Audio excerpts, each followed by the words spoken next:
Welcome to the Radiant Birth Podcast. It's your girl Britt, and today's episode is going to blow your mind. Today's guest, Mikaela, takes us on an incredible journey from her first medically managed birth all the way to her second birth that was completely wild, free, and fully led by her own intuition. If you've ever wondered what it looks like to really lean in, trust, and surrender to your birth, this one's got goosebump moments from beginning to end.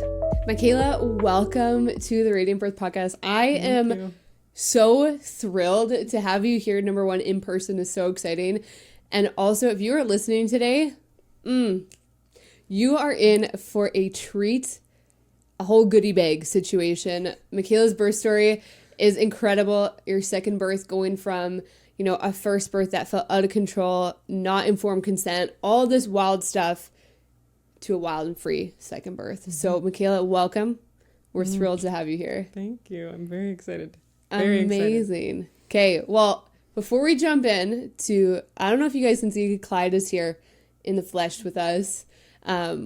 Before we get to his birth, let's go back in time and let's talk about your first birth. What was that experience like? And then kind of let's go down the journey of how you got to deciding you wanted an unassisted birth. Yeah. Well, going back even farther, actually, it took us about 3.5 years to get pregnant with our daughter. Wow. So at that point, I was pretty ready to just have a baby in my arms. Yeah. And so anyone who's listening that has gone through that journey, I get it, where you feel like you just want this pregnancy to go well and you just want to have this baby. I didn't really realize how important, though, it was for a pregnancy and birth or just how it set you up for motherhood. And how important it is for that to be a season of growth and whatnot, not just I'm going to hand this over to someone. So I went quickly, got a midwife, and that was great because midwives are sometimes hard to get in our province. And so I was really happy to get a midwife. Yeah. But it was... You're like, this is shaping up. We're going to have this beautiful birth. Yeah. And I was like, perfect. I can be at home. Well, it turned out the midwives wouldn't do home births where I was. We were too far from the city. And then it turned out I wouldn't even have a single midwife. This was during a really fun time in the world. Does anyone remember what happened in 2020, 2021? So she was born 2022. So this was 2021, 2022. And so I got tossed around between all the midwives and blah, blah, blah. Long story short, I did end up with a midwife. We actually had planned an unassisted birth with her because I was not wanting to not be at home. Yeah. But we ended up in the hospital. It was a very long labor. I had all the physical things like the tinctures, the whatever, all the practical things I felt like I had prepared, but not my mindset. Didn't really know what you're getting into with your first labor because you don't even know what labor feels like. Yeah. So it's like, well, this is going to be what it is. And turned into, in the hospital, they admitted me at you're 4 centimeters, you can go in. And then we had hours of trying to keep labor going. Yeah. And eventually I was augmented. And with a bit of Pitocin, I thought I was managing contractions fine. I wanted to do an unmedicated birth. I knew that from the start. But I sort of just was like, whatever at this point, that keeps me from a C-section. So we did have a successful vaginal birth, but it was long, 30-hour labor. And I left the hospital actually being like, sure, I should probably do that again in the hospital because that was probably what it was supposed to be. And maybe it was, but it was at the end especially very chaotic. If you've also ever been augmented with Pitocin or induced with Pitocin, the contractions are not natural. No. And they, like I said, I was managing okay. Yeah. And then felt like I went into a different world and I was not a good way. So then I had her I don't know how many hours later, but I was just happy she was there. Yeah. so you're like, well, I went on this long journey to get here. It's fine. But then I walked away being like, that still wasn't what I wanted. Yeah. So yeah, that's a very long story short. But it was totally traumatic in the sense that I felt out of control, like I said, and I didn't have, we couldn't have our doula there. We did have a doula actually, and she couldn't be there because you couldn't have a second support person. Right. So my husband was there. Bless him. So many hip squeezes. And partners, okay, mamas, if you're listening, you will notice a common trend in birth stories. Partners and counter pressure. Get your partners ready. Practice that beforehand, because I've had partners in the birth room that are literally vibrating. Their arms are so tired. 30 hours of that. But mama needs you. Sometimes that counter pressure is just that thing that gets us through. And so partners, mamas, encourage your partner, practice double hip squeeze. Also practice it so you know where it feels good. Because in labor, you can be like, wait, these are your hips, but where do I do the double hip squeeze? So practice it. It's so good. Partners, just lift a couple weights, do some push-ups. You'll be good to go. Yeah. So that was, it was him there, but he was tired. And at that point we were both like, let's just get her here and be good. And so that, I'm sure, is a lot of people's story too. Just like, oh, I just want my baby in my arms. But then you leave feeling like that was birth. I don't know if I'm ready to do that again for a long time or ever again. So, And I think that's like important. I think a lot of women after their birth, maybe they feel bad even saying they had birth trauma when they had that healthy baby. Healthy baby is not the goal. Yes, it's what we want. Like, obviously, we want to have healthy baby, healthy mom, but that is not a successful, positive, thriving birth story. That's a bare minimum. You deserve to thrive in birth, not just survive it. And so I think that is valuable, is a lot of women who come out of birth with trauma. It's not just what happened, how birth unfolded, but how you feel during your birth. And do you feel like you got that informed consent? Do you feel like you were supported and that your desires were respected and followed? And so, Mikaela, coming out of that first birth, Ellie's birth, do you feel like you were respected? Where do you think that, maybe if you look back now, obviously like getting the augmentation and all of that, where do you feel like that kind of trauma or that heaviness from birth came? Probably at the end, when like the midwife, she was wonderful. I'm like so glad we ended up with the midwife that we did, because it was really just a whoever you get. Yeah. And so it was kind of, so, but at the end we had a nurse who kind of just overtook things. Our midwife was a little bit newer in the like she was barely a year into being a midwife, so they were treating her very poorly. Oh man, that's hard. So that was actually harder for me to watch. Our midwife was great. Wow. She was great. I felt very respected by her. She was trying to help me get things going any other way without Pitocin before then. So I was really thankful for that. Near the end, and then all of a sudden they're coaching, pushing, and I was like, this is a thing? Like, I did not even have an idea. I thought, oh, your body just pushes this baby out. I thought that's how it worked. No, they're like, bear down and push, and my poor husband was like, what is happening to you? This does not seem right either. He also felt like that. And then at the end I heard them talking about a scalp clip. They put a scalp clip on her without anyone telling us why. I was really out of it at that point. And then they also were just messing around with the Pitocin once they have an IV in your arm. They can really do what they want. It's like, they'll tell. I've even heard stories where they're like, we're just giving you fluids. Well, what kind of fluids are you putting in my IV?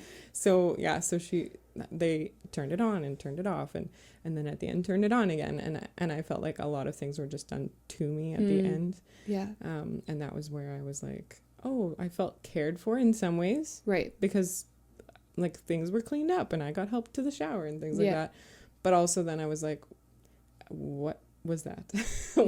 Where was that? Where did that go off the rails? Like, it just felt, that was kind of, I don't remember what your question was. Yeah. But I think No, just talking about where that yeah. trauma came from. Yes. Like, yeah, just not feeling like you are an active participant in your own birth. And that's a slippery slope where all of a sudden your birth doesn't even feel like yours anymore. Yeah. And so if you're listening, know that your voice matters, your opinion matters. Don't let anyone tell you, oh, you're a first-time mom, or you're not a nurse, or you're not a doctor. No, this is your body, your baby, and your birth, and you deserve to be respected, heard, and cared for, and supported no matter what your preferences are and if they align with the hospital policies or not. So know that, and know that you can say yes or no to anything, and you can always ask, hey, can you tell me the risks of this or the risks of not doing this? Tell me what the benefits are. That's informed consent. Informed consent is not just, okay, we're going to clear check you. Is that okay? Sure. That's not informed consent. Yeah.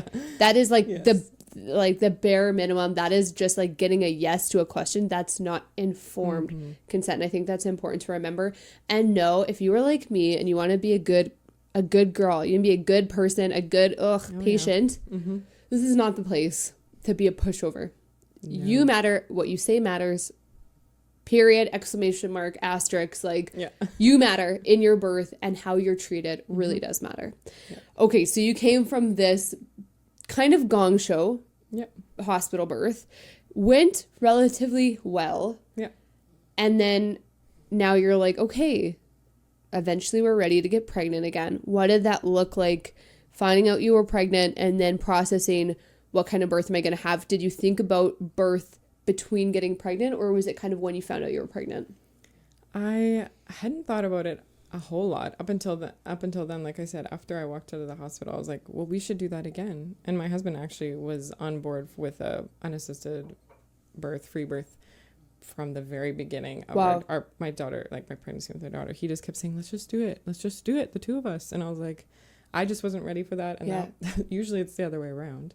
That's pretty cool. But so he was like influencing a lot of my thoughts for the next birth. And he's like, you really want to do that again in the hospital? Like, we could, but like, I think that we could still do it. Like, and so we get pregnant. And then I had a friend who was walking through a quote unquote wild pregnancy.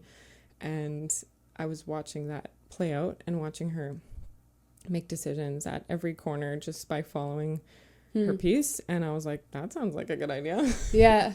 I think that sounds actually really nice, because I had such a stressful, chaotic pregnancy too, leading up to the birth of my daughter. And so it wasn't even just that the birth was crazy. It was like pregnancy itself plays a role. Yeah. Because if we're not actually listening to our body during pregnancy, well, how do you expect to suddenly magically listen to your body in the middle of labor? Like, snaps for that. Not gonna happen. Yeah. So I was like, you know what? Let's try it. Let's just do it. Like, I didn't really want a midwife again, because I didn't have a great experience with that. Some people have wonderful experiences with midwives. I didn't. I felt like it was a waste of my time, some of the appointments, and I just felt like I wanted to just do it myself and have I had prenatal care, but not medical conventional prenatal care. Had care from friends and like caring for myself in ways that I needed to. And so lots of people say to me, though, like, oh, you're a nutritionist. I'm a nutritionist by trade, whatever. So you can do that. And I was like, yeah, but like, really, I just wanted to come back to what's the original design of this? We weren't originally made to walk through this, going to monthly visits where, I mean, if I would have had an OB, I would have spent 10 minutes with them. And what do you do? Like, right. Yeah. What do you leave feeling like, again, how did you feel in those appointments? And so I felt very peaceful just pursuing that. And all along the way, I was super open to, like, if something would go sideways, I would seek medical care for what it's there for. Like, for an emergency. Yes. Of any sort. So, or like if I wanted something checked or diagnosed, then I would have probably still treated it at home. But I wasn't against utilizing the system for what it was for. Right. This wasn't like you like putting your like flag in the ground saying like, screw the system. Yeah. I hate the system. This is just me saying, I actually want to take radical responsibility and ownership of my body and my baby. And I think there's a lot of opinions around quote unquote free births or unassisted births, whether that's like you view a free birth like as a reckless thing, or you view it as like the most like responsible thing you can actually do, because you learn. And I want to ask you about this, Mikaela, as you're preparing for your unassisted birth. I think there's another level of ownership and for sure. intuition. And I think a lot of us, I mean, a common theme is like, number one, we struggle to trust ourselves, trust our own decisions, trust that we can make the right decisions for ourselves, not to mention our baby. But when you're going through like, okay, I'm navigating this, not on my own, but in a sense, I'm not giving away my power to anyone else. I have all of this power here. Yeah.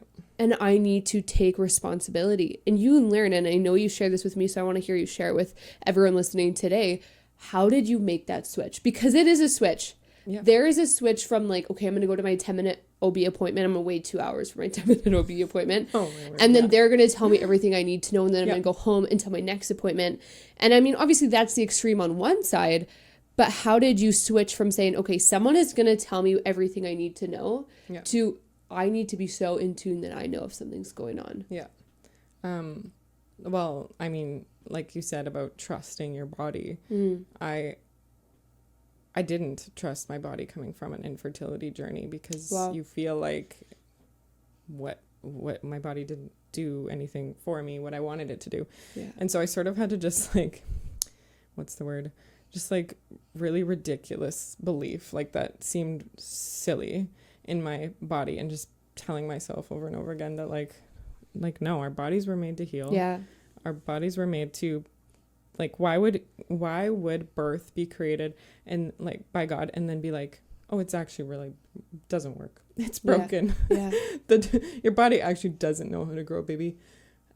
99% of the time, yes, it does. Yeah. And it just happens. And that was the wildest thing with this whole pregnancy and birth with my son, was because I just was like, I never had a single ultrasound. I never saw the fingers and the toes. Yeah. And I just had to just have this like I don't know, just ridiculous belief, like I said, and just telling myself, no, this is going to be fine. And following, like I said, following my peace, because like if I felt scared in a moment, I sort of had a little rule for myself that I was like, if I was doing something out of fear, like measuring myself or doing different, like my own prenatal care in a sense, I wouldn't do it, because I was like, well, this is just bringing more anxiety into my life, and I don't need that. And I feel like everything's fine. So sometimes I definitely am a person where I like to see the numbers. I like to see how things are going, like the sort of analytics of something. Yes, be able to analyze all the data and make according decisions. Totally. But I was just like, you know what? I feel like everything's fine. And it seems ridiculous. Like I said, oh, I feel like everything's fine. Yeah. People are like, what do you mean? You just feel like everything's fine. But it honestly started, like, I just really wanted to tune into my intuition. And I'd had people tell me that when you're pregnant and in birth, you will be able to hear your intuition louder than any other time. And also when you're in motherhood, you enter into motherhood and you have that thought of like, oh, I think my kid's gonna poop their pants right now, and then they do. Yeah. And you're like, oh wow, that was my intuition. Yeah. Or like I sometimes tell women, like, sometimes the first step in listening to our intuition is like going to the bathroom when you actually have to go to the bathroom. Like, we don't even do that. Don't call me out, Mikaela. I don't need to be called out today. Well, we all do it. And I'm like, that was like my first sort of step in listening to my body. Yeah. Was just like taking care of myself where I needed to, and going to the bathroom when I needed to go. And so that was, I don't know. It wasn't an overnight switch like some people might think it is, but it is a switch, a total switch in your thinking of believing, like I said already, of believing in, that you can actually do it, and then doing what you need to do to educate yourself around nutrients that are necessary during pregnancy, which I had a lot of that knowledge going into pregnancy. Right. I just really needed to work on the more of the mindset piece this time, and the tuning into my body and my intuition and my baby. And by the end of my pregnancy, I would touch my belly and be like, baby, how is it going? he would move and I'd be like, cool. Yeah. Like it was just like beautiful. So much more connected to him than I ever felt with my daughter, which is sad that what we do, how we walk out pregnancy can steal that away from us. And I think that, like I said much earlier, that's like a big reason why we walk into motherhood and be like, what do I do? You know, we don't even have intuition walking into that. So yeah, that's a good note. I feel like pregnancy is a gift in a sense of giving you time to like grease up your intuition skills, and like how do we actually be in tune, because now you have this life that you're presented with, and when you have a newborn, they're not telling you what they need. No. They're not communicating with clear English words. Like, it's not like, oh, mom, I need this. Or, you know, you really need to have that intuition so you know for yourself and for your baby, okay, I trust myself. I trust myself to make wise decisions for my family. Yeah. That really is the role of a mother, is how can I make wise decisions for myself and our family, our children. So I think that's beautiful. I think that's such an incredible encouragement. If you're pregnant right now, I just want to encourage you, tune in to yourself.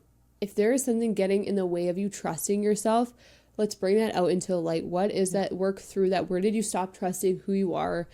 And really begin to speak that truth, because I think that's true. But I think it's wild to say, you know, oh, such like that you were believing ridiculousness. Like you were like, oh, okay, this is super ridiculous. But I think it's even more ridiculous to say I don't trust myself. Yeah. But we have it so backwards, it is where it's backwards. Just like, okay, I mean, guilty as charged. Okay, this is what's going on. I'm quickly like Googling, like, like I got to figure out what's happening. And it's just like, okay, well, take a step back. Let's take a moment. Let's actually let ourselves think here. Let's use our God-given ability to think, use our wisdom, and really say, okay, what is going on? What is happening? I think we owe it to ourselves to be in tune and to trust ourselves. Give ourselves the gift of trusting. And if you feel like you can't trust yourself, work through that. Invite somebody in with you. Let them encourage you, build you up, speak life, speak truth. Be aware of our inner dialogue. That inner dialogue is so powerful, and it will determine what decisions we make. And so really get into that inner dialogue. I'm speaking to myself here too. Well, and for me, a big part of that, a couple verses in the Bible that I held on to, like constantly, sit down and read my Bible. And I was like, what should I read today? Oh, this one again. Yeah. Again, I feel like I should read this. And it was like John 15 and then James, where it talks about when your loyalty is divided. And so you're divided between God and the world. Well, okay, well, how? That's like exactly what you're saying, where you're like, I'm quickly going to Google this. But really, sometimes all we have to do is just tune in, and then, like, yes, our knowledge is powerful, and wisdom comes from experience as well in situations, but also wisdom comes from God. And then we're walking into situations and being like, oh, I do believe that I pray for that wisdom, but then we're like, oh, but actually I want to believe this doctor, and then, oh, I'm going to go see another provider, and what are they going to say? And then I talk to people all the time that do that, even with their children, when something's going on with their kids' health or something, and they've seen 17 different people, and I'm like, that is exhausting. And then John 15, where it just says we remain in attached to the vine, like we will. That's how we're supposed to live. Yeah, apart from me, you can do no good thing. Exactly. Yeah. So that's beautiful. That's such a good encouragement. And I think too, to ask, pray. Yeah. Let the Lord give you wisdom. You know, he gives generously without finding fault. Yeah. So I think that's powerful. All right, Mikaela, I'm sure everyone is just itching. Itching their ears. We're like, where is the free birth? How does it happen? Did it go good? Did it not go good? So thanks for sticking with us. Here we go. Let's dive in. So give us a little snapshot of how so we've talked about that piece of like kind of healing or recovering or changing your mindset from your first birth, and then moving into your second pregnancy, knowing, okay, I'm going to do things different. My husband's in my corner. He wants this, unassisted birth. I'm getting on board with it. I love that idea. Trusting you've seen your friend walk it out. What did you, let's talk specifically third trimester, end of your pregnancy. And I mean, you didn't know when your estimated due date was. Right. There was no, okay, I had my 12-week ultrasound, I had my anatomy scan, I kind of followed that way. Yeah. You just really trust yourself and said, okay, this is my cycle, this is this, and this is my guess of my due date. And I'm actually just going to say, it's this month. Yeah, pretty much. I'm just surrendering days and weeks and saying, you know what? Because girl, listen, if you're listening, 5% or less, it's less of like babies. 3%. Yeah, it's like 3% of babies are born on their due date. Yeah. Majority, I don't have my stats with me right here. Majority of pregnancies are going to like 40 and 5 or 41 weeks, especially your first baby. Let go of your due date. Surrender it. Let it be. One of the best things I did. Let it be. Yeah. Totally. So what are like, give us the little nuggets of things that you did to prepare really differently, radically for this birth specifically? Well, at the end, I just stopped consuming any information about birth. I was like, you know what? I need to just trust that I have done the work until now. Did the course, the Radiant Birth course, just a couple months before. Yeah. Went through all that. Went back through things and then listened to a few things at the end because there's also some really good like affirmations in there that are just like words, beautiful words being spoken over over you and your birth and your pregnancy. And then once we got to my due date, we just celebrated. We're like, oh, full term. Okay, could be another 2 weeks. And then I felt like every little like cramping thing or whatever was happening in my body, I was just like, just my body, I'm getting ready. Like we're not reading into every little thing. And like, so good. I didn't have people breathing down my neck though, which was really nice. The end of my pregnancy with my daughter, I was on the clock because they would transfer my care from midwives to an OB at 42 weeks. And so I was like, you felt the pressure. Oh, I felt the pressure. I was trying to do all the things. This time I did nothing. Nothing. Wait, Mikaela, you did nothing to induce your labor naturally and you went into labor, guys. Wow. Guys, it will happen. You won't be pregnant forever. And he was only 3 days like overdue, quote unquote. Quote unquote. And so so I was just like, it was so much more peaceful. Yeah. Instead of being like, did I eat my dates today? And did I do this?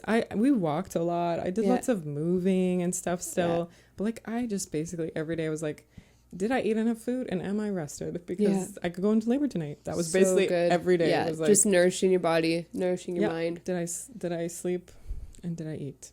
Yeah. And then enjoying my like last weeks with my daughter who would just was just gonna change forever. So be a big sis. That was that. That's beautiful. It sounds relaxing. Different. It was so I'm nice. sure you're listening and be like, ooh, that sounds nice. I could get into that. Honestly. Okay, so tell us, how did you go into labor? I know you said you were feeling some little twinges, little cramps and this as you were getting closer to baby being born, but how did you know, okay, this isn't just like my body getting ready, this is my body doing its thing? Well, looking back, I had a feeling that whole day. It was my intuition. Yeah, come on. Being like, okay, you need to really tune in today. Just rest today. Yeah. And I was like, okay, that was totally like, that was great. And then that evening, things were sort of getting a little bit more intense. And I was like, okay, but I had weeks of prodromal labor with my daughter. And so I was like, this could be that. Right. So I was just like, you know what? This could be a couple nights of this, which I was like, okay, I don't want that. But if it is, whatever, it is just my body getting ready. Trust, and so, But then I went to bed at maybe, 10 o'clock. And it was like, I just better sleep as long as I can in case this is the real thing. Right. Which I, again, had a feeling it was.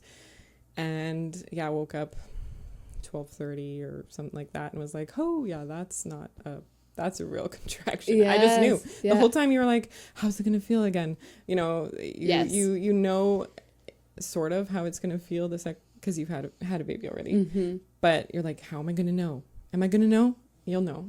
Yes, you will know. You will. Yeah, that was that. And then I was not sleeping again. Yeah. After that, I woke my husband up and he was like, way too excited to sleep also. So we just woke up and kind of got you guys some are just things like ready. You guys are just hanging out, looking at each other like, oh, what's gonna happen? Yeah, it was actually kind of cool because I had pictured going to labor in the night and having like, we have a wood stove, having a fire, and we had that, and it was really cool, and candles and whatever, all the things that I had imagined.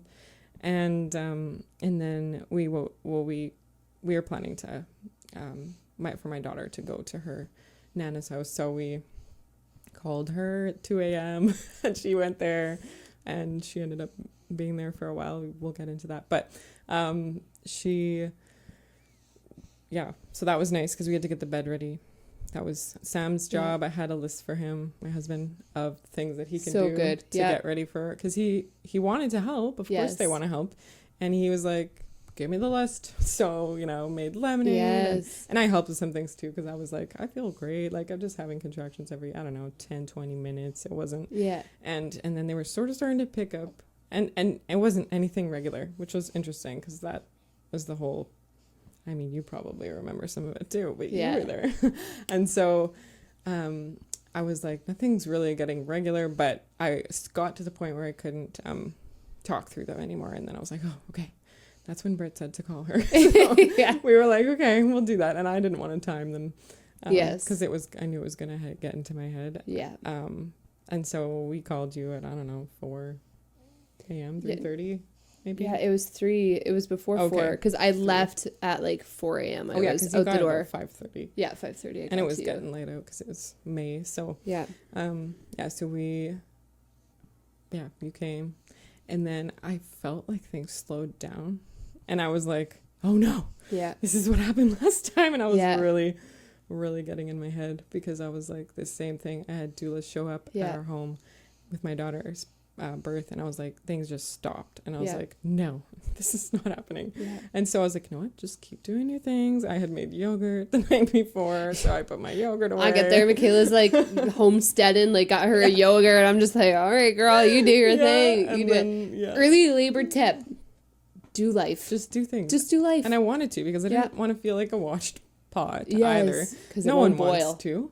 Yeah, exactly. It's not gonna boil. And so I was like, guys. And I told Sam, just sleep if you want to sleep. Like, everybody just do your thing. Yeah. But then things were picking up. I just felt like they weren't. And so and I think that's important to note. Like, your contractions were maybe spacing out, right? But they were still spicy. Yes, like they were still effective. Still not talking through them. They were still doing things, and so don't get discouraged. Yeah. If all of a sudden you're in labor and your contractions start spacing out, we're gonna jump into what you can do, but don't let that get to you. Don't let it discourage you when it very easily can. Oh yeah, and it did with my daughter, and that's why I was like, I need to go in to the hospital.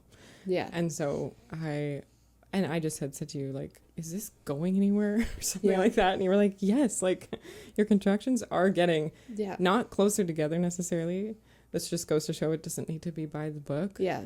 But they're getting stronger and longer. Yeah. They're getting stronger and longer, and clearly they're still productive. Yeah. Like, you could just tell. And if I had tuned in, I was getting a little out of it there, and I tune in after that. I was like, oh yeah, they are. Yeah. I can feel it. Yeah. My water had not broken at this point though, so there was a lot of cushion. Yeah. Which probably helps you feel actually like there's less pressure, but then it felt less productive in some ways, because I was like, there's no engagement. Is this happening?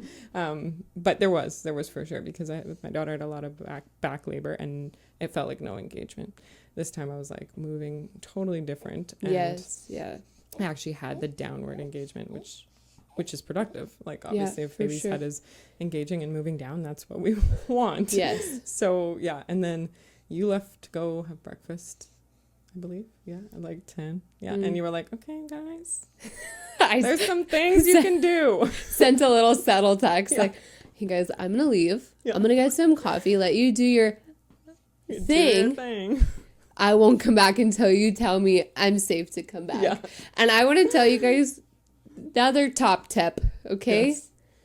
The energy that got baby in there helps baby get out of there. Yeah. If your water hasn't broke, you are safe to engage in intercourse. Yeah. And it can be a very powerful tool to help, your cervix soften. like the prostaglandins, all of it, but also oxytocin. You feel good. You feel loved. You've got all of this like connection and unity with your partner, which is just amazing. And so I think a lot of women are like, oh, I don't know if I could do that like in labor. Like that'd be so crazy. But it's like, but what if you did? And just, I mean, we're going to hear what happened after you did. So I got a nice coffee and headed out. And then, which was okay because Sam and I got to just like rest as well and just chat a little bit. And we were like, where are you at? Like, are we still where, like, make sure we were still connected because we really wanted that for like the whole labor was just to be unified as well. And so we just checked in, did some things. And after that, seriously, things were okay, Britt, come back. You're like, Britt, you're good to go. I come back, like beautiful sounding contractions happening. Yes, it was. And I also did rest, and we had some very many naps. Yeah. Right when you start to rest, then your contractions can pick up again. So it can be like, oh, I don't want to rest, but it was still good. We had some like laying on the bed and you guys just massaging my back, and that was really nice. And I don't know where time was at this point, but it was only a few hours later. I think he came like 4 hours later, maybe. No, it was less than 3. It was 3 hours. It was like 11 something when you came back, maybe. Yeah, and he was born at like 1:40. 1:50. 1:50. Yeah, so it was quick after that. So. And I told myself, do spicy things, get spicy results. Yes. Okay. I also told myself I was not going to be afraid of the toilet this time. Yes. So can we talk about the toilet? I was so terrified to sit on the toilet with my daughter's birth because it would bring on contraction. And I was like so terrified of contractions because they were painful and I wasn't moving through them in a way that was intuitive in any way.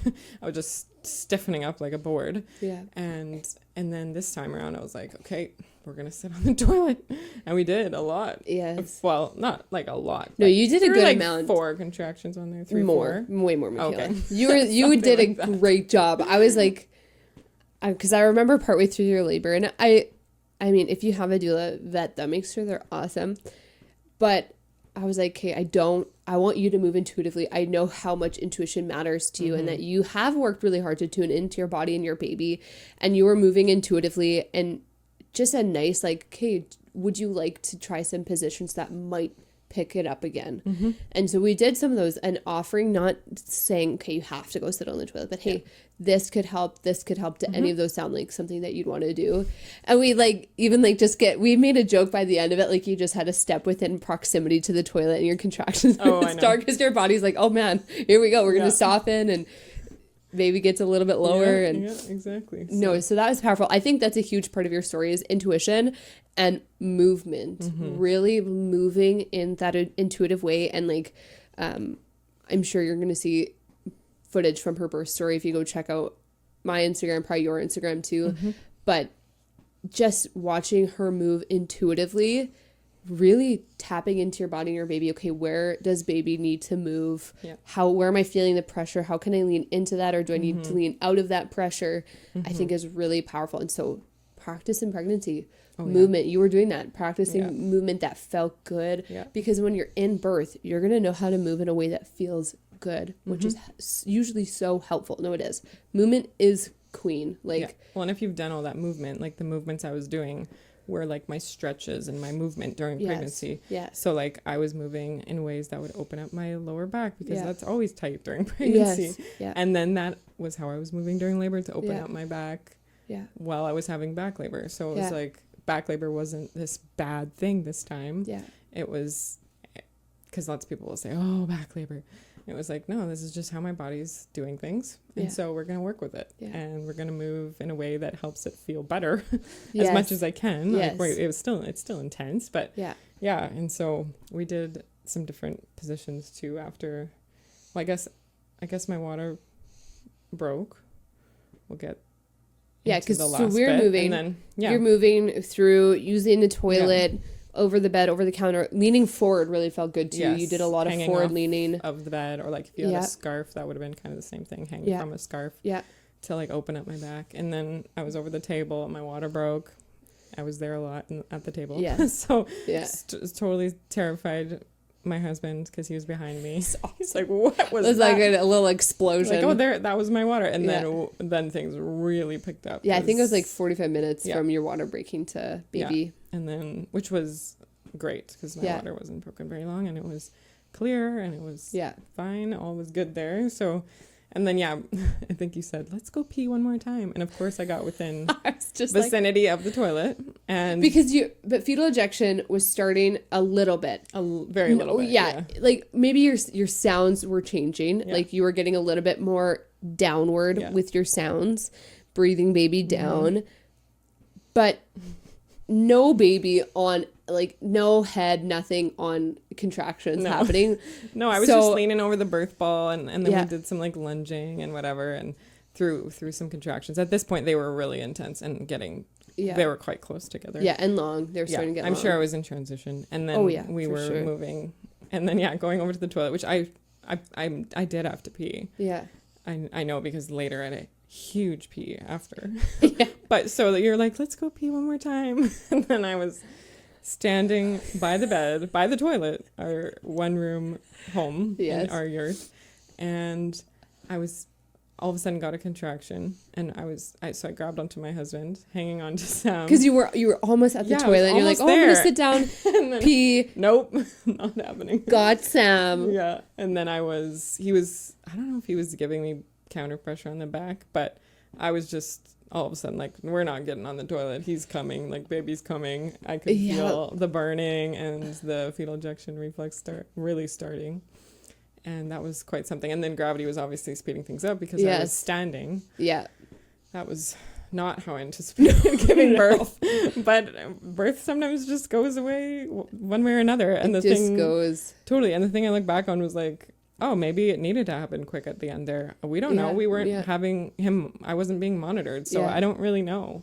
Yes. Because I was saying body, no head on any, no crowning, no even perineum pressure. Nothing. To like walking 10 feet and within 3 minutes he was there. Yeah. And we tried. I was like, Mikaela, do you want to try rolling onto the bed? Because your bed was there, and it was just like, I wasn't even listening. Mikaela wasn't there. Mikaela was in labor land. I didn't even remember you saying that. No, and then I was looking at Sam like, do we think we can move you onto the bed? Because you said, oh, I either want to go on the bed or in the kitchen probably. And so I'm like, okay, can we?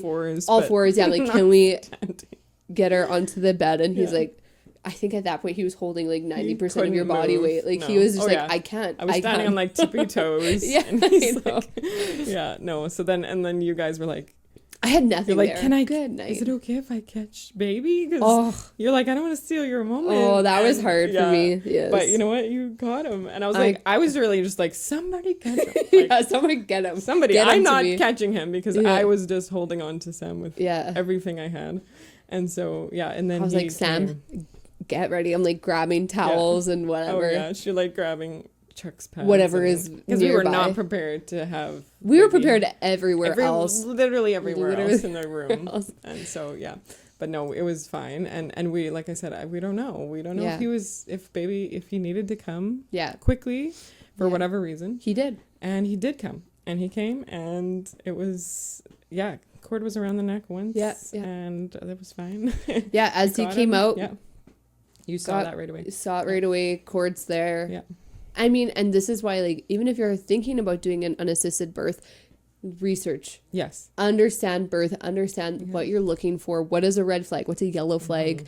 And obviously, I'm not a medical professional, and we knew that going in. I'm here to support you emotionally and just practically, physically. But no, have mom and dad, anyone on your support team, be aware of things to look for in a birth like that. So that you can make the right decisions because it still is. It's your birth. It's your baby, your body. And we had cord and I knew cord is okay. Cords happen in like 33% of births. Cords, you get a nuchal cord. My daughter had a cord. And so I was very familiar. Cords happen. You just take it off. So as he was coming out, just I was like, there's the cord, unwrapped the cord, passed him quickly to Sam, took everything in me to not say, I see a boy, because you didn't know. And I was like, shut up, don't say, just keep your mouth shut. Well, Like, so many nurses will accidentally say that and in labor. I can see why. And you're like, oh, I no. can see why. I'm like, do not. I was like, just close your eyes, don't see anything. Yeah.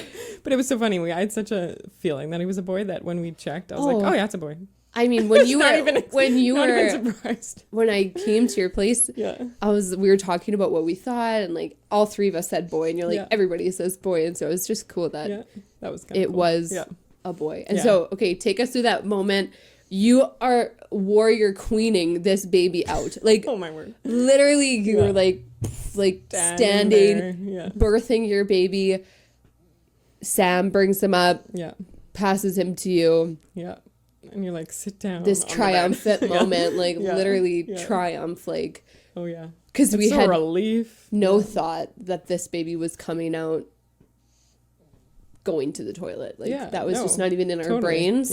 And so what was that moment? Share that, what was going on in your head?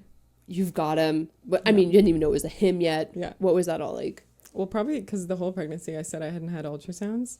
And so the coolest thing was like still having a fully formed, perfect human come out of you. When you're like, oh, I didn't actually need an ultrasound to tell me that. And I mean, there's other reasons why you would get ultrasounds, and that's fine. But like the whole pregnancy, I was like, is he going to have 20 fingers or like, you know, weird things? Like, no, I'm sure your mind perfect. would play tricks on you. Oh yeah, totally. And so the end, I was like, he's perfect. He's totally fine. And so he didn't cry super good at first. So whatever, we sat down on the bed, side of the bed, I suctioned him a bit. He had a lot of fluid, and he was trying to like cough through this, trying to push it out through it. And then we just sort of enjoyed that moment. And helped him out. I was a little like, okay, baby, like cry some more. Like I knew that was what I could feel like that's what he needed to do. But it happens. Baby has a lot of fluid. And they're in fluid the whole time. In fluid. So and he came like so fast. He came so they didn't get a good like, squeeze. Which later we're like, that's probably why he had so much fluid. So we sat down, and then I was like, I gotta get this placenta out of me. So that took like an hour and a half. because which we said at an hour we would be like getting concerned, but I wasn't getting concerned. So and there was not it was like detached. extra bleeding. No. There was it was all very normal that way. But then guess what? I sat on the toilet. Our favorite place. Dilation station, delivery station, placenta station. Delivery came on was the toilet. The full so thing. We were like, oh good. Okay. And I think that was you had your bladder was full. It was full. And so it just I'm sure that was why it didn't come very easily right away, because I was having fine contractions to try and get it out and to get it detached, and I could feel that. So that was fine. And then we just sort of, I don't even remember what all went down after that. We sat on the bed, rested, cleaned up a little bit. You cleaned you me ate up some a butter little bit. chicken. Ate some butter chicken. Way to go, Sam. Warmed it up for me.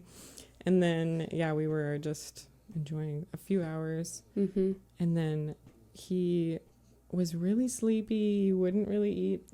And so I was like, whatever, some babies are sleepy after birth.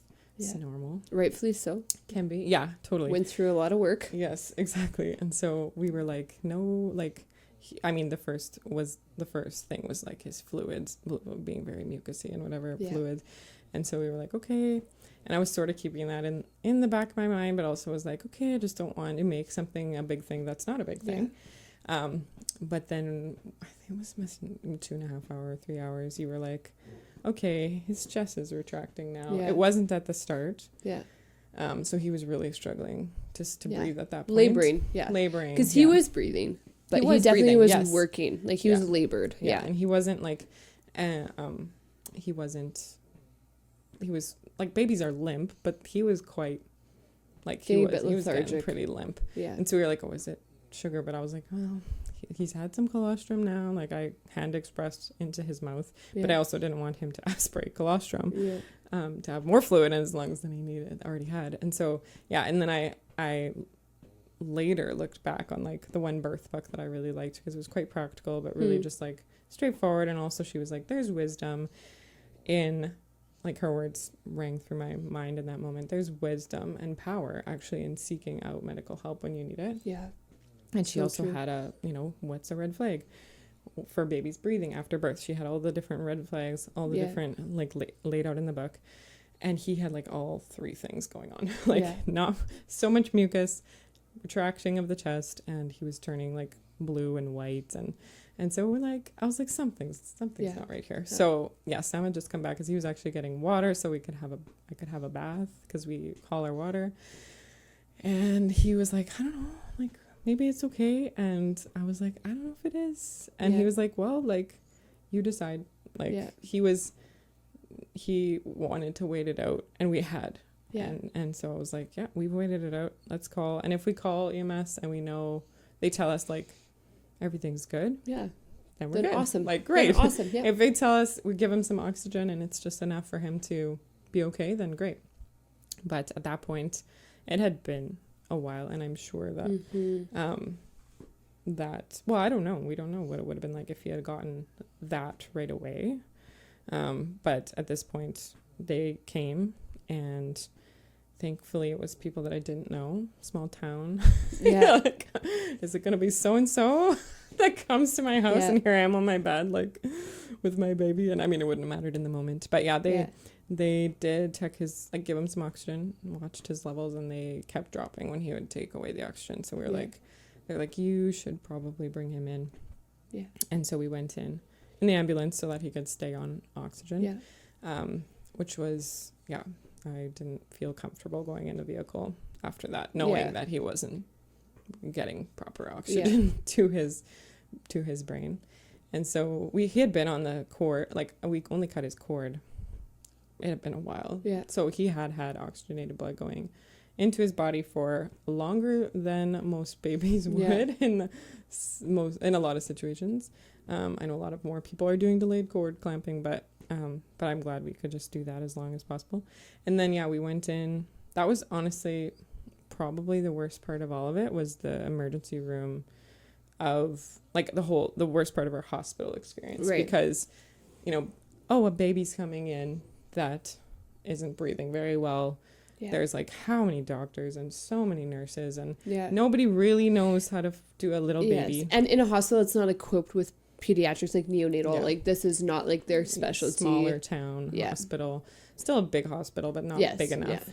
And so, and they right away are, like, the same, or different people asking me all the same questions, and I'm like, okay, people, like, this is just chaos. So anyway, I don't remember a lot of it.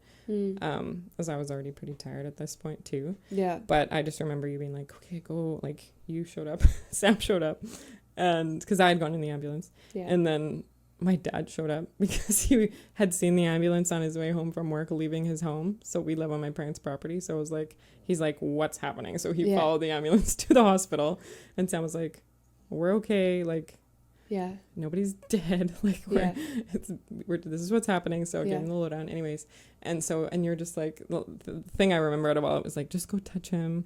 So I just stood there, and you have a picture of that, which is kind of sweet, because in the moment I was like, don't take pictures of this, but but later I'm happy to have them. And so the worst part of it was honestly that. And then they did say, okay, he's gonna need to probably be on CPAP for a few days or however long he needs to clear this fluid. Yeah. And because they had done a chest x-ray, and his lungs were white, completely white with fluid. And so right away they're like, group B strep, pneumonia, he has all these things. And I just, like, this goes to show, like, all we've talked about, the intuition piece, like, going from pregnancy, listening to my intuition and hearing that so strongly, and then through birth, between every contraction, checking in with him, like, having no outside, like, information really, or monitoring coming at me. I was just like, it's not any of those things. I just knew, like, I was like, it's not. And they were not happy with me for denying a lot of the things, like the antibiotics they wanted to do right away. The different treatments. Yeah. And I was like, I'm okay if you give him glucose, because he's not getting colostrum. Yeah. So give him that, whatever, but put an IV in him, and they were going to give him antibiotics right away. And I was like, please don't. Yeah. And they were just like, well, here's 7 different reasons, including because you had a home birth. I was like, that is not a reason to give antibiotics. Thank you very much. And so they didn't really appreciate that. But I was like, I don't really care. Yeah. And I was just like, Mama Bear, come out of labor. Like, this is my little fresh baby who is 3 hours old. Yeah. You do not do anything to him unless I tell you it's okay. Yeah. And I felt like that was really, some people have said to me, like, that must have been a really crazy experience. And it was really hard. Yeah. But it was like, I leave feeling so empowered. And I said to one of my friends, like, I don't think I'll ever have white coat syndrome, quote unquote, again. Yeah. I don't think I ever will. Because that was, I just realized at the end of all that, like, you can hear your intuition and you can go into it with knowledge. Like, I had knowledge about antibiotics, and I see babies in my practice on the other side of it 2 years later who have had antibiotics during labor and then have had antibiotics after labor, just for precautious reasons. Like, and I knew the statistics about group B strep, and I was like, I just don't think it's that. And so we walked that out, and then there was an angel of a nurse who got us a room at St. Boniface Hospital, which is where we ended up in Winnipeg. And he got his first flight. Yeah, he got to ride in a plane at like 4 or 5 hours old. And actually, he was probably like 6, Sam 7 got hours. to go with. Yes, that was awesome, because they first telling us, no, he can't go with. And I was like, please. Yeah. I've heard horror stories of babies getting flown to a different hospital and getting, quote unquote, lost, brought to a different hospital. And I'm like, no, please, can he come with? I understand why I can't go with, because I am a new mom. I'm not a patient technically. So like, if something happened to me in the air, they don't want to deal with that. Yeah. That's fine. Obviously that I wanted to go with him, but I was like, as long as Sam can go with. Yeah. And so I found someone to drive me into the hospital, and it was like, it's about an hour and a half drive. Yeah. So anyway, all of that, they were like, yeah, we have no idea how many days he's going to end up being there. So like, bring whatever for how many days. And I had no idea what we were going into. Yeah. So I was like, oh, it's just going to be like a day. Well, it was a few days. But yeah, he never, the whole time, didn't need the antibiotics. Yeah. Was monitored intensively, obviously, in the NICU, which is why I was like, you know what? I'm not against the antibiotics. Like I've said from the start, I'm not against medical care. Clearly, that's why we called. Yeah. Not against it, but he's being monitored. And so I trust through that whole pregnancy. I'm like, I trust my body, and I actually trust his body as well to do what it needs to do, because I'm going to pump him, we're going to tube feed him colostrum. And I did. And I'm like, it's just, there's just such a different lens. And you have to know that as well, going into pregnancy and birth in the medical system, is the lens. If you have a lens that's more similar to like this lens, where I'm saying our bodies can do this, our babies can do this, then you just have to know that you will have likely, from most providers, a very different lens, because there's not a belief in the body. There's not a belief in the innate ability to heal. Yeah. And so that was what I learned and saw and was reminded of over and over again, and got to paint a different picture for them in that journey. Yeah. Of like, no, like, we're going to do it this way, and I'm not opposed to you informing me about what you want to do, and I'm going to inform you about why I don't want to do it, and we're going to come to an agreement, and it's going to be fine. Yeah. And so, anyway, I don't know how far to go into it, of that. I think that's so powerful. Yeah. And I think within that, like, you're talking about having a different lens, but there's a risk birthing in the system that I think we don't acknowledge a lot of the time is, and this is not like anti-system. No, that's what we're saying. But I think there is, I look back onto my first 2 births within the medical system, and they cause a lot of the problems they say they prevent. Yeah. And, they, not always. So, but if you're birthing in the hospital, don't say, crap, I'm screwed now. I'm totally toast. Like, I'm up a river without a paddle. No, but you got to come in prepared. You got to know what you want. You got to understand the policies, understand that you're the captain of your birth ship, not the provider. At the end of the day, and I know we've talked about this before, Nobody goes home with your birth story besides you. Yeah. Nobody goes home with your baby and the consequences of what you did or didn't do except for you. And so it needs to, like you said at the beginning, really follow your peace, follow your intuition. We're not saying that your intuition can't say, go to the hospital, go get checked for this. You know, something's not right. Yeah, something's not right. And so I think knowing that the hospital is not risk-free. No. Having a hospital birth is not risk-free, which I think a lot of the times that picture is painted. But nothing in life is risk-free. Sitting here right now. Exactly. It's not risk-free. But I think knowing what you are comfortable with, what you are wanting, how you want to be treated, how you want your birth to play out, tune into that. Know your why. Yeah. Know your why. Know your why. Your why is so valuable. Yeah. Why do I want this birth? Because that, Mikaela, is what carried you through. Exactly. Yeah. Being questioned by providers, being questioned by, you know, everybody who came your way, walked into the room. Okay, well, how long has he been like this? Why did you do this? Why didn't you do that? Okay, here, boom, boom, boom, boom. I'm not shaken. Not because I'm cocky, but because I'm confident in the decisions that I've made. Yeah. And I trust myself. I trust my ability. I trust my partner that we did this. We did the right decision. So I think that's very valuable. If you're listening, know that whatever birth you're wanting, tune into you. Yeah. Follow the peace.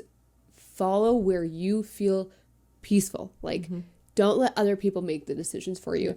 And I feel like that was something, me being so honored to be a part of your birth experience, I was surprised by how little pushback you got about the free birth. Yeah. Or how little from everyone. From everyone. Paramedics. Yeah. Nobody asked me 911, didn't ask me on the phone. Yeah. It was just birth. Yeah. Birth that just happened, and now this is where we are. And so if you're worried and you're scared about, I'm so nervous about the pushback, I'm so nervous about, like, what are people going to think? Know that it doesn't have to be that way. Yeah. Yeah. Mikaela, is there anything else you wanted to add specifically about your story and that whole journey and experience before we wrap up? Well, that would be one where I was nervous my whole pregnancy. What if I ended up in the hospital during my pregnancy, or what are they going to say that I didn't have conventional medical prenatal care? Yeah. And I think it was meant to be, in the sense that, like, obviously I wouldn't want that experience for anyone, but that I ended up in the hospital after birth because we had a wonderful birth experience. Yeah, the birth is beautiful. And I got to walk out of that without birth trauma and just be confident in that the whole pregnancy, how we did things, like you said, until this point. And then I got to just say, this is how we did things, and that's that. There's no, like, I was surprised by how I just didn't give a rip at that point. Yeah. I was like, I just want my baby to be okay, of course. Yeah. And I know that you do have the technology to help him. Yeah. In, like, putting him on a machine so that he can breathe for a few days to get this fluid cleared, because the fluid will naturally reabsorb into their body. And some babies just need some help with that. It's actually pretty common with C-section babies. Yeah. So I learned, or babies that don't get a good squish on the way out. So we have no idea really what that would have looked like if I had been in a hospital, but I have a feeling it would have been a lot more dramatic. It would have been a lot more dramatic. I wouldn't probably have had those 2-3 hours with him after birth, which is not all about me. It was about him. And I look back and I was like, my heart was hurting a little bit for him because he was struggling to breathe. And I was like, okay, but we didn't, one of my birth affirmations on the wall was, I can walk through these situations with a calm mind. And I think that helped to have that on my wall in my mind through walking into that experience, because then I got to do that. And obviously it was still hard, and it was still very emotional and very, like, a lot of moments of, like, what is happening. And my poor little newborn baby is like, is in the NICU. Like, this is crazy. But I just kept thinking, you know what? We're just going to navigate every turn with following our peace again. Yeah. And then following my intuition. And this will end, and it will be okay one way or the other. And so I think that, and I hope that's encouraging to anyone who wants to has to navigate the medical system in any way. If you do it through pregnancy, if you do it through birth, knowing that you can do it, like you said, in a way that's like, no, this is what I want to do, and this is why, and you don't have to have all the knowledge and all the scientific research in your head. You just have to know, well, this is what I know about this thing, and this is why I don't want it. Because I think sometimes we feel so ill-equipped. Yeah. Like we feel almost belittled in those conversations with providers where it's just like, okay, well, you're speaking almost another language compared to me. But I think that's such a good point. But ask questions. Like I did that every step of the way, and I just said, well, why can't we do this? Yeah. And because they would say, well, he needs formula, he's starving. And I'm like, why can't I pump? And they were like, oh, well, I guess you can. Yeah. Okay, great. Yeah. Awesome. And I think often it's the policies are just like it's just what they do. It's just what they do. Yeah. It's reflex. This is just what we do. And so ask questions. Yeah. Mikaela, someone who's listening right now, maybe contemplating, I think especially in, wanting, I think what I hear a lot is women are wanting a home birth, but they can't get the midwife. I just can't get the midwife. Either I can't hire one. Yeah. All the midwives in my area are spoken for. They're all claimed. Yeah. And they're like, you know what? I have this little inkling that maybe I should do an unassisted birth. What would you say to someone who's right now teetering on the fence and contemplating it? What would you say to her to jump in? And not saying you have to do that, but if someone's already thinking, I think I want an unassisted birth, what would you say to her? You can always change your mind.